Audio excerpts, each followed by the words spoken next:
कृपया चैनल को सब्सक्राइब करें। धन्यवाद।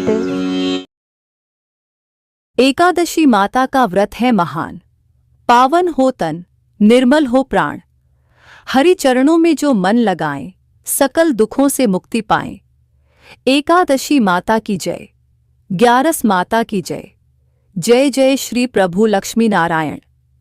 प्रिय भक्तों, यह मान्यता है कि एकादशी व्रत के दिन एकादशी माता की कथा सुनने से मनुष्य को जन्म जन्मांतर के दुख और कष्टों से मुक्ति मिलती है और साथ ही व्यक्ति की सभी मनोकामनाएं बहुत ही जल्दी पूरी होती है। तो चलिए मित्रों, प्रभु श्री लक्ष्मी नारायण जी के चरण कमलों का ध्यान करते हुए एकादशी व्रत पर सुनते हैं एकादशी माता या ग्यारस माता की दो बहुत ही सुंदर कथाएं। आशा करते हैं कि आप सभी भक्त दोनों कथाओं को पूरे श्रद्धा भाव से श्रवण करेंगे। तो मित्रों, पहली कथा इस प्रकार से शुरू होती है। प्राचीन समय की बात है। धर्मपुरी राज्य में एक महान राजा सुकेतुमान रहा करते थे। राजा बहुत ही बुद्धिमान और बलशाली थे और सदैव अपनी प्रजा का बहुत अच्छे से ध्यान रखते थे। राजा की न्यायप्रियता और धर्म पारायणता के कारण प्रजा भी अपने राजा को बहुत पसंद करती थी।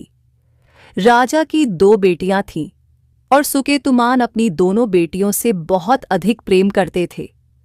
सुकेतुमान की छोटी बेटी देखने में बहुत सुंदर और आकर्षक थी और बड़ी बेटी छोटी बेटी के मुकाबले थोड़ा कम सुंदर थी। सुकेतुमान की छोटी बेटी ग्यारस माता की पूजा किया करती थी, इसलिए सभी लोग छोटी बेटी से बहुत प्रेम करते थे और बहुत प्रशंसा किया करते थे, जिस कारण राजा की बड़ी बेटी को अपनी छोटी बहन से बहुत नफरत होने लगी थी। राजा की दोनों बेटियां जब बड़ी हो गईं, तब एक पड़ोसी राज्य में रहने वाला राजकुमार बड़ी बेटी के लिए रिश्ता लेकर आया।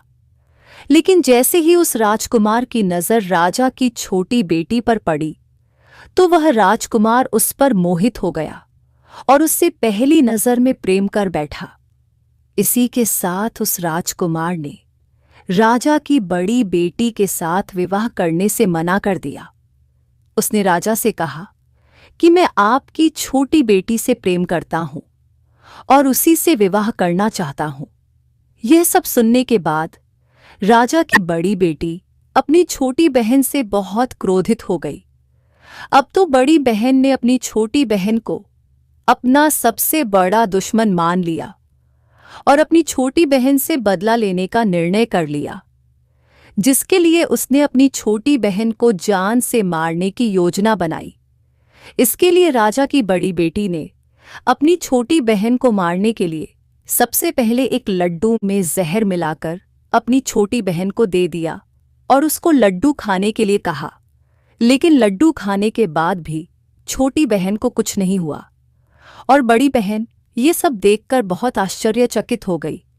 लेकिन बड़ी बहन ने हार नहीं मानी और जब रात में छोटी बहन अपने कमरे में सो रही थी, तो उसने एक मटके में सांप को रखकर कमरे में छोड़ दिया। लेकिन सांप भी छोटी बहन का कुछ नहीं कर पाया। जिसके बाद बड़ी बहन ने अपनी छोटी बहन से कहा कि चलो हम लोग कुएं से पानी भरकर लाते हैं, जिसके लिए वह अपनी छोटी बहन को पानी भरने के बहाने से कुएं के पास ले गई और उसने अपनी छोटी बहन को कुएं में धक्का दे दिया। लेकिन छोटी बहन को तब भी कुछ नहीं हुआ, क्योंकि हर बार ग्यारस माता उसकी रक्षा कर रही थी। उधर बड़ी बहन अपने सारे प्रयासों के बाद भी असफल हो रही थी, जिससे वह बहुत क्रोधित होती जा रही थी। फिर उसने अपनी छोटी बहन के पास जाकर उससे खुद ही पूछा कि मेरी प्यारी बहन, तुमको पता है भगवान ने सबकी मृत्यु एक निश्चित समय पर लिखी हुई है, पर बहन क्या तुमको पता है कि तुम्हारी मृत्यु कैसे होगी? क्या यह तुम जानती हो? तब छोटी बहन ने अपनी बड़ी बहन को बताया कि हाँ दीदी, मैं तो जानती हूँ मेरी मृत्यु कैसे होगी। छोटी बहन से यह सुनकर बड़ी बहन मन ही मन बहुत प्रसन्न होने लगी और उसने अपनी छोटी बहन से कहा कि बहन, मुझे तुम अपनी मृत्यु का राज तो बताओ। छोटी बहन के मन में कोई छल पाप नहीं था। उसने अपनी बड़ी बहन से कहा कि दीदी, मेरी मृत्यु, मेरे प्राण तो एक तोते में है। जो तोते के गले में एक हार है, उससे मेरी मृत्यु होगी। जब तक कोई भी व्यक्ति तोते को मारकर वहां हार अपने गले में पहन लेगा, मैं मूर्छित हो जाऊंगी। और जैसे ही उस हार को अपने गले से उतारेगा तो मैं वापस से जीवित हो जाऊंगी। अपनी छोटी बहन की मृत्यु का राज जानकर बड़ी बहन बहुत ही खुश हो गई और उसने अपनी छोटी बहन को मारने के लिए उसके पालतू तोते को ढूंढना शुरू कर दिया। छोटी बहन को इस बात का आभास हो गया था कि कोई उसकी जान लेना चाहता है, जिसके लिए वह अपने पिताजी के पास गई और उसने अपने पिताजी से कहा कि पिताजी, मेरी मृत्यु के बाद मुझे जलाइएगा मत, बल्कि आप मुझे अपनी पुरानी वाली हवेली में एक पलंग में लिटाकर छोड़ दीजिएगा। अपनी छोटी लड़की की यह बात सुनकर राजा बहुत आश्चर्यचकित हो गए। राजा ने अपनी छोटी बेटी से पूछा, बेटी, तुम यह सब क्या कह रही हो? तब राजा की छोटी बेटी ने कहा, पिताजी, समय किसी के लिए नहीं रुका है। किसे कब क्या हो जाए किसी को कुछ पता नहीं है। और फिर राजा ने अपनी छोटी बेटी से कहा कि तुम ऐसी बातें क्यों कर रही हो?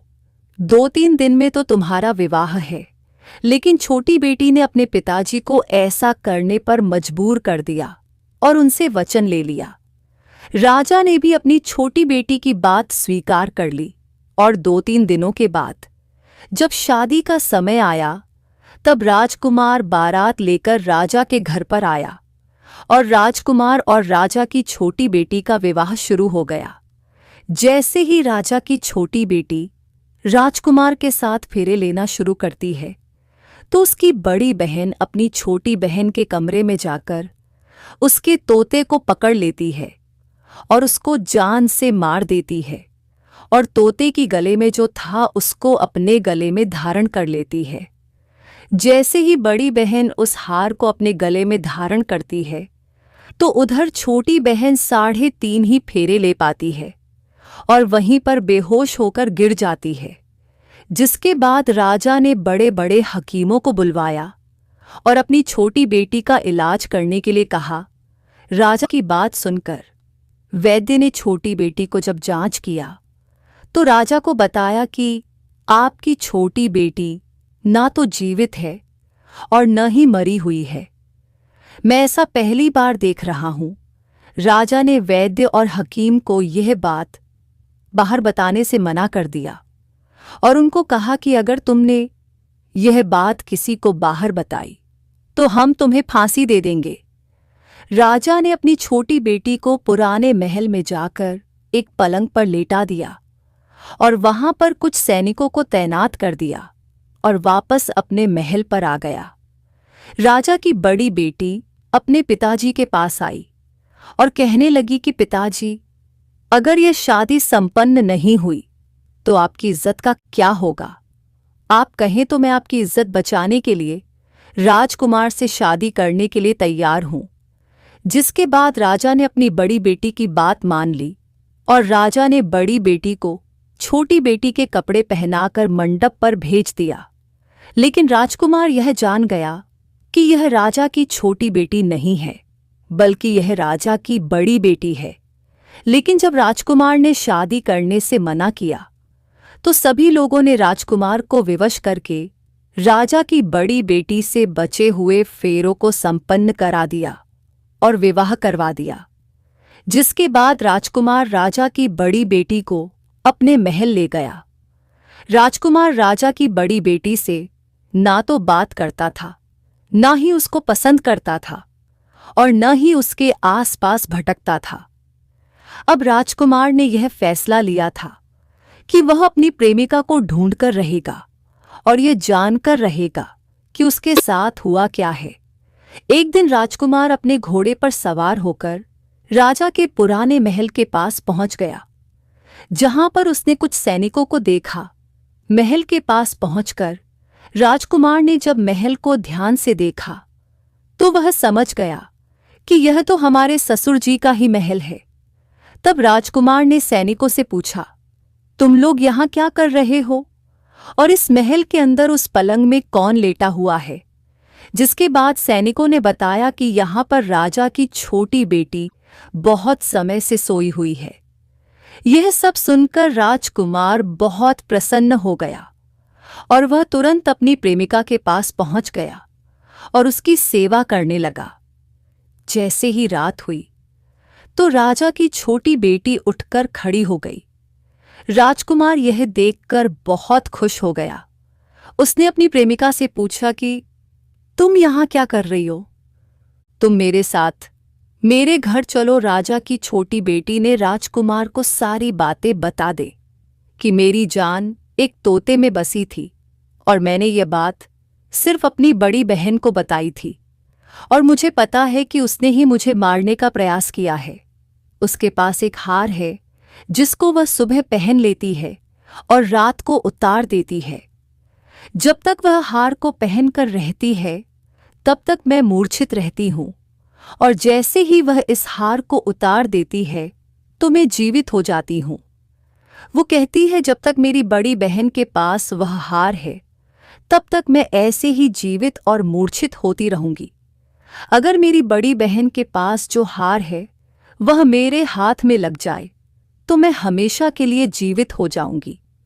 राजकुमार ने यह बात सुनकर राजा की छोटी बेटी के पास रहने का निर्णय ले लिया और उसने अपने बचे हुए सारे फेरे उस पलंग में लेटी राजा की छोटी बेटी के साथ ले लिए और अपना विवाह पूर्ण कर लिया और वहीं पर ही रहने लगा। देखते ही देखते कुछ समय में राजा की छोटी बेटी और राजकुमार की पत्नी पेट से हो गई। एक दिन राजकुमार को किसी काम से बाहर जाना पड़ा। तब छोटी बहन के पेट में बहुत तेज दर्द होने लगा। उसने ग्यारस माता का आवाहन किया, जिसके बाद वहां पर ग्यारस माता प्रकट हुई और उन्होंने अपने भक्त के दर्द को दूर किया और उसे एक पुत्र की प्राप्ति करवाई। उसी समय वहां पर अचानक से राजकुमार भी आ गया। राजकुमार ने ग्यारस माता को देखा तो वह आश्चर्यचकित हो गया और उसने तुरंत माता को प्रणाम किया और ग्यारस माता ने राजकुमार से कहा कि जब तुम्हारा पुत्र 5 वर्ष का हो जाए तो तुम अपनी पत्नी का हार लाकर इसके गले में डाल देना। और देखते ही देखते राजकुमार और राजा की छोटी बेटी का पुत्र 5 वर्ष का हो जाता है। तो राजकुमार अपने बेटे से कहता है कि बेटा, मैं कुछ काम से बाहर जा रहा हूं, तुम अपनी माता का ध्यान रखना, और वहां से चला जाता है। राजा को बाहर निकलता देख बड़ी बहन के सैनिक देख लेते हैं और बड़ी बहन को जाकर सारी बातें बता देते हैं। जिसके बाद बड़ी बहन अपनी छोटी बहन के पुत्र को वहां से उठवा लेती है और उसको मरवा देती है और छोटी बेटी के पुत्र के 2 टुकड़े करवा देती है। पहला टुकड़ा चक्की के पास छुपा देती है और दूसरा टुकड़ा अपनी पलंग के नीचे रख लेती है। अब ग्यारस माता भिखारी का रूप लेकर उसकी बड़ी बहन के दरवाजे पर आती है और बड़ी बहन के पास चली जाती हैं, जिसके बाद वहां पर भिक्षा मांगने लगती हैं। बड़ी बहन अपने नौकरों से कहती हैं कि जाकर भिक्षा दे दो, लेकिन जैसे ही नौकर ग्यारस माता को भिक्षा देने के लिए आते हैं तो माता उन्हें मना कर देती है और कहती हैं कि मैं तुम्हारी महारानी से ही भिक्षा लूंगी। जिसके बाद बड़ी बहन स्वयं ही भिक्षा देने के लिए माता के पास आती है। उधर माता एक बिल्ली का रूप लेकर उसके कमरे में चली जाती हैं और वहां पर छोटी बेटी के पुत्र कोई 2 टुकड़े को आपस में जोड़ देती है और उसे जीवित कर देती है और उसे लेकर वहां से चली जाती है और राजकुमार को सौंप देती है। राजकुमार अपने बेटे को लेकर अपनी बड़ी पत्नी के पास जाता है और उसे कहता है कि तुम इसका ध्यान रखना, अगर तुम इस बच्चे का अच्छे से ध्यान रखोगे तो मैं तुमसे बात करूंगा। इसी प्रकार एक दिन राजकुमार अपने बच्चे से कहता है कि तुम माता से उनके गले का हार मांग लो। जिसके बाद राजकुमार का लड़का अपनी मम्मी के पास जाता है और कहता है कि माता, मुझे तुम्हारा हार चाहिए जो तुमने गले में पहन रखा है। यह सुनकर पहले तो बड़ी बहन बहुत क्रोधित होती है, पर उसको यह याद आता है कि राजकुमार ने कहा था कि अगर मैं इस बच्चे का ध्यान अच्छे से रखूंगी तो वह मुझसे बात करेंगे। जिसके कारण वह हार को उस बच्चे को दे देती है।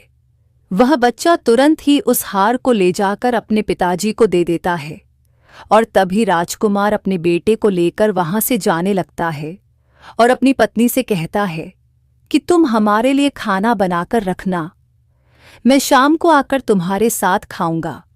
और वह अपने बेटे को लेकर वहां से चला जाता है, जिसके बाद वह राजा के पास जाता है और उनको सारी बातें बता देता है।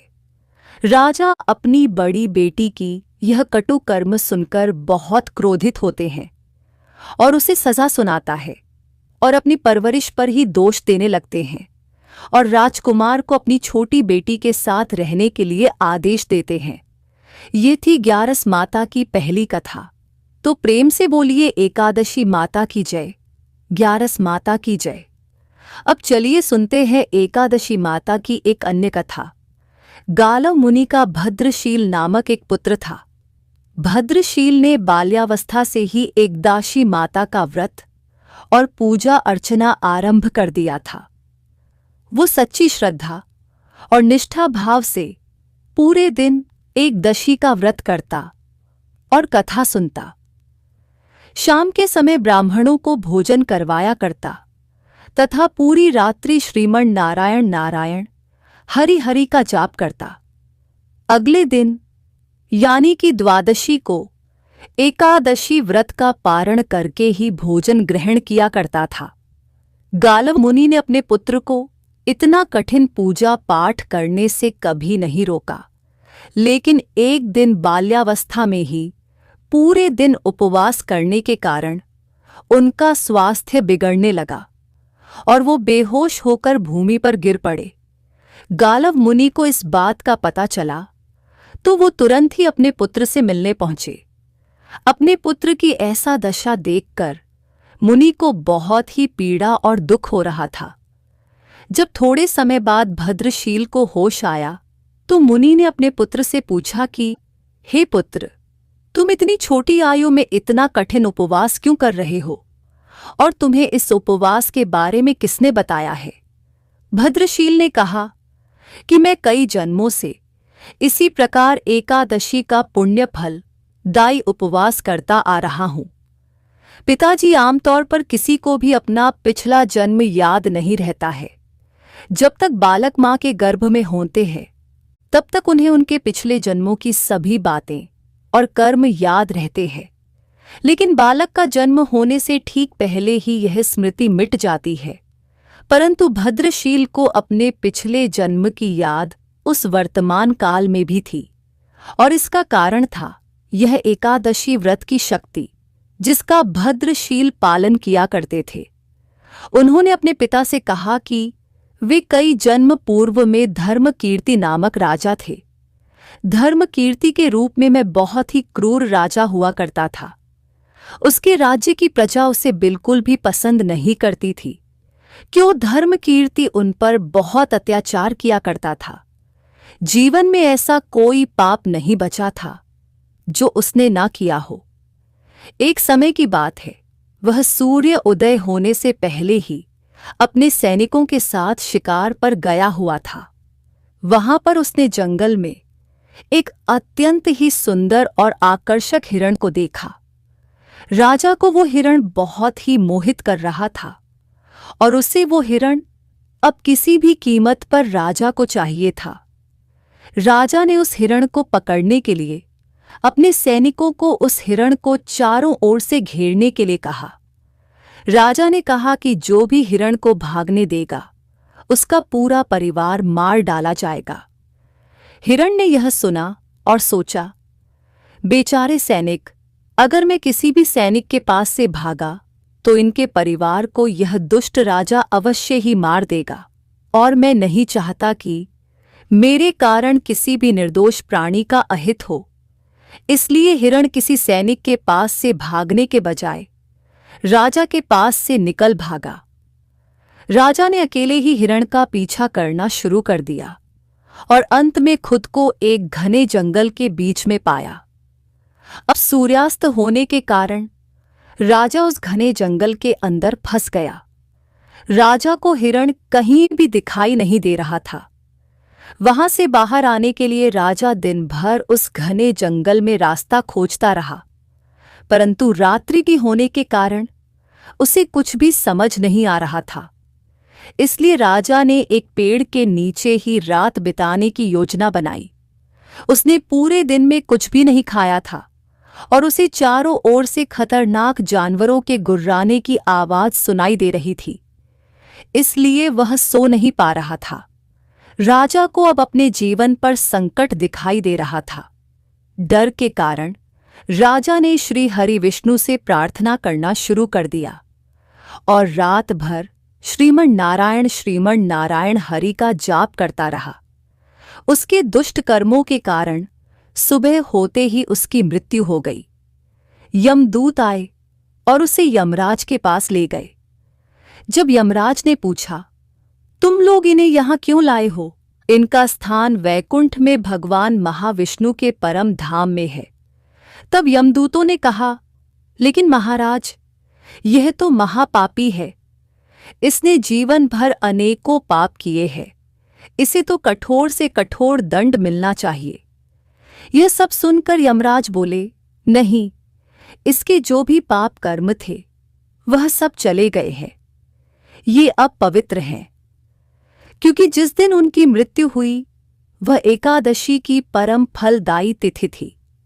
राजा ने उस दिन शिकार पर आने के कारण कुछ भी नहीं खाया था और रात्रि में जंगल में भटकने के कारण भी इनका उपवास ही रहा। इस प्रकार से राजा ने दिन भर उपवास किया और रात में जागते हुए श्री हरि का स्मरण किया। इस पुण्य कर्म से उनके सारे पाप दूर हो गए और वे पवित्र हो गए। यमराज ने स्वयं एक स्वर्ण रथ बुलवाया और राजा को वैकुंठ भेज दिया। जब लोगों को इस बारे में पृथ्वीलोक में पता चला तो वे सभी एकादशी व्रत का पालन करने के लिए और अधिक सुखपूर्वक जीवन जीने लगे। हे एकादशी माता, जैसे आपने राजा पर कृपा की, हम सभी भक्तों पर भी अपनी कृपा यूं ही बनाए रखना। तो बोलिए, 11 माता की जय हो, एकादशी माता की जय हो। श्रीमन नारायण नारायण हरि हरि, श्रीमन नारायण नारायण हरि हरि।